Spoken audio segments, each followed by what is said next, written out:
In this week's New England Video Fishing Forecast, we have updates on the status of charter and for-hire fishing in both Massachusetts and Connecticut. We got talk of closing the Cape Cod Canal to commercial fishing and catches of flounder, striped bass, blackfish, brook trout, and more. Check it out. The fishing news is sponsored by these fine partners. Hey there, Toby Lapinski for the New England edition of the Fisherman magazine with this week's web video fishing forecast for New England. Change things up a little, my format at least this week. Rather than breaking up the news and the reports and everything, what I'm going to do is just jump right into things, and when I've got news on a locality, I'm going to include it in that section's report. So let's see how this goes. Starting right off the bat, up in Massachusetts, on May 18th, Massachusetts Governor Charlie Baker issued COVID-19 Order Number 33, which permits certain outdoor recreational activities and facilities to resume operations on May 25th, provided that those operations meet safety standards and comply with the terms and conditions of the order. Included in the list of recreational activities is for-hire and charter boat fishing. But the order provides that no more than 10 people, including captain and crew, are allowed to be on board a single vessel at any one time. This means boats with more than 10 passengers and crew are not allowed to operate at this time. So basically it means your standard smaller six-pack style charters are good to go, but the larger party boats may not sail for now. Got all the details, complete breakdown on available right now, of course, at thefisherman.com. And with this good news coming for the opening of charter fishing in Massachusetts on, I had a bug flying through there, on May 25th. Heard from Captain Jason Colby. He's been prospecting a bunch lately for winter flounder in and around Boston Harbor. Of course, just sailing on his own, not taking clients out. But with the okay to sail now in the very near future, he plans to be fishing on the 25th. And it is perfect timing because he has been doing really well, finding some very big flounder at times. That said, last I knew he had a majority of spots booked already, set up on the books, but he did say that he's got a couple of open boat seats available for the month of June, so get in touch with him right now. Email, it's fishinglsister@aol.com. Jump on it as soon as possible before someone else does. And then next up, getting more and more reports coming in from the canal. And Francis Alves sent me an email of this nice 22-inch schoolie he landed on Sunday morning while fishing topwater plug near the railroad bridge. I asked him if there was much else going on around there. He said he saw a couple other guys near him get into some fish as well. Didn't see any bait in that direct vicinity, but I have been hearing this week's fishing reports as well confirm it, that there's a good amount of bait fish in the canal. We've got herring at the herring run, of course. Mackerel are starting to filter in. There's squid just outside the canal, so things are starting to come together there. Should hear that first 30-pounder any minute now. And speaking of the canal, last week I told you about the parking lot limitations being implemented along the canal by the U.S. Army Corps of Engineers due to social distancing concerns. Of course, if you missed that story, you want a refresher, check out thefisherman.com right now for details. Well, in furtherance of this subject, social distancing at the canal, I finally tracked down details on discussion to prohibit commercial fishing for stripers along the banks of the canal this summer. Now, I'd seen a couple of reports out there, but did not want to do anything with this until I had hard, confirmed proof in my hands, and I finally found it this week. There was a meeting held between the U.S. Army Corps of Engineers, Division of Marine Fisheries, Massachusetts Environmental Police, Bourne Police Department, and several other local agencies.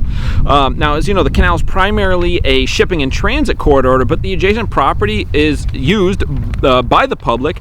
Access is allowed with a lot of recreational opportunities, and fishing has always been an extremely important activity and popular activity along the canal. Well, recent years, as everyone around here pretty much knows, things have gotten to the point where there almost getting up hand as far as the number of people up there, from social media, live video feeds when bites are going on, and of course, just one of the last good concentrations of striped bass combined with the commercial fishery in Massachusetts.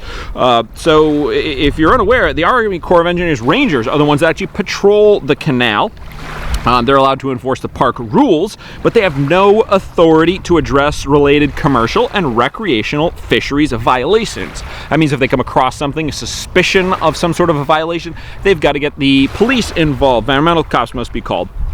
Now, with changes in recent fishing regulations for striped bass, slot limit for recreational anglers, commercials, any fish over the 35 inches for the commercials, it could make it a little difficult, meaning they're going to have to stop and check everyone with a large fish, make sure that they've got a commercial fishing license. And as they're not allowed to do that, they'd have to call the police and so on. So it makes for a bit of an enforcement issue. So the proposal is being discussed. Again, it's just a proposal, just discussions right now for recreational only fishing on the banks of the canal. Presumably this is going to cause less, or they're theorizing it's going to cause less fishing pressure, because you're not going to have anyone down there able to keep the larger fish on the open commercial days. Now, personally, I've got no feelings really one way or the other as far as the commercial fishing issue, but as far as the enforcement side of it, I think this is a good idea conceptually. Really just depends on how they're going to enforce this, when enforcement in itself is one of the problems. So you can check out the story right now at fisherman.com for all the details on it, and I'll keep you posted as I get any updates going forward this year. And then we got one more note in Massachusetts. A buddy of mine, James Jukes, sent me a really cool email over the weekend.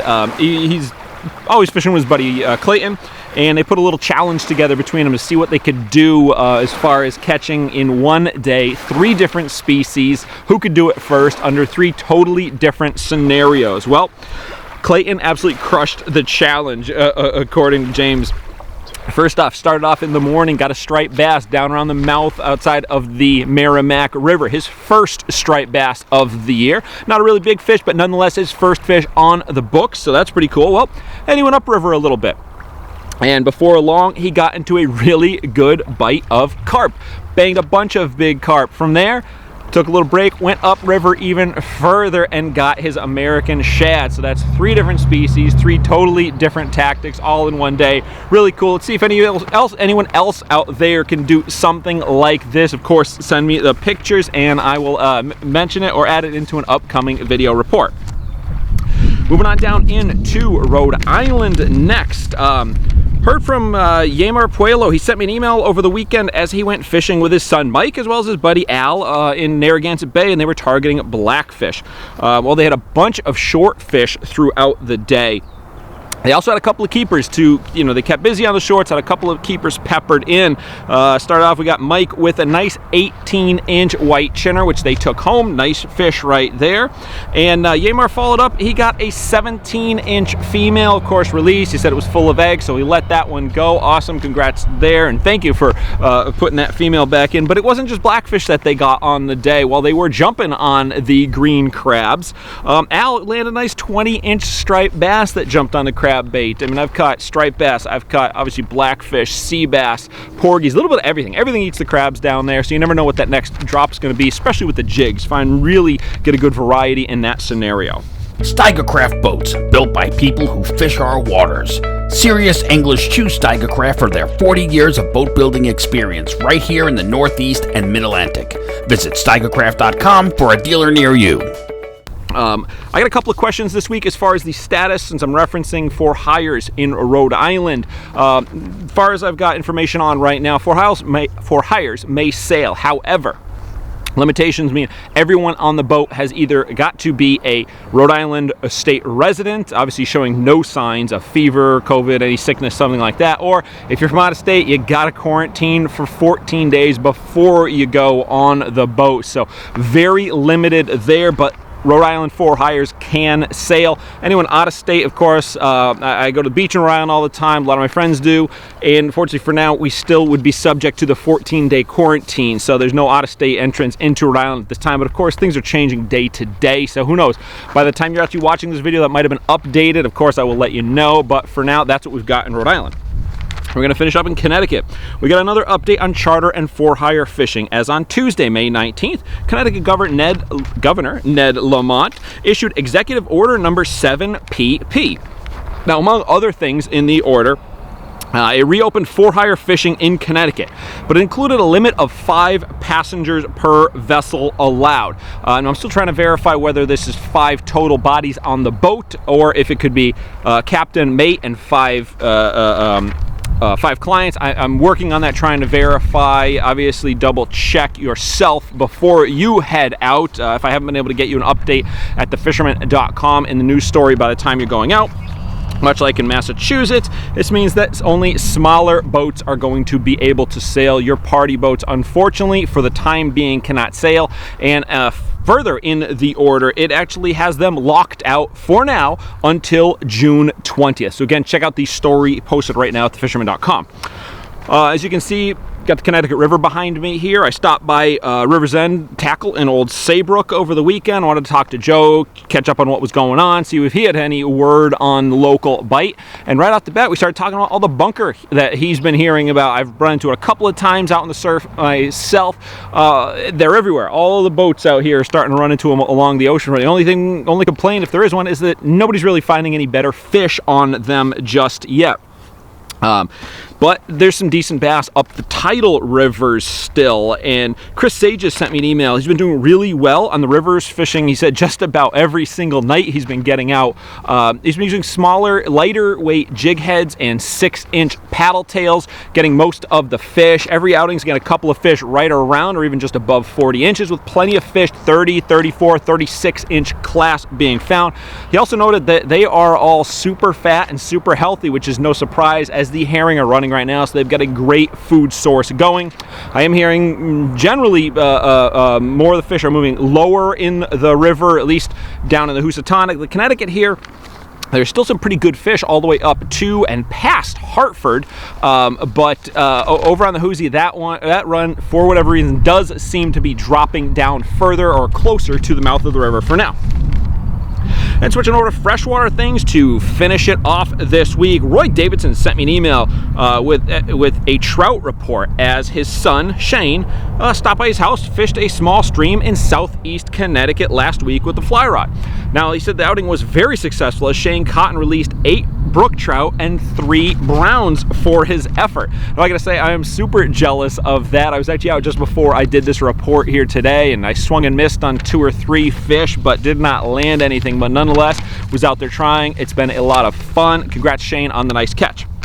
And then last but not least, Brandon Powers contacted me on my Facebook page over the weekend, on Sunday actually. Sent me a picture of a 5.95 pound 22-inch largemouth bass that he landed just before one of those big storms rolled through over the weekend. Now, Brandon didn't say exactly where he was fishing, but he did say he was fishing a lake in eastern Connecticut when the big bass inhaled his bull shad wake bait. So nice job there. A great spring largemouth. All right, well, there you have it. I'm Toby Lapinski for the New England edition of the Fisherman magazine, wishing you tight lines if you head out onto the water this weekend.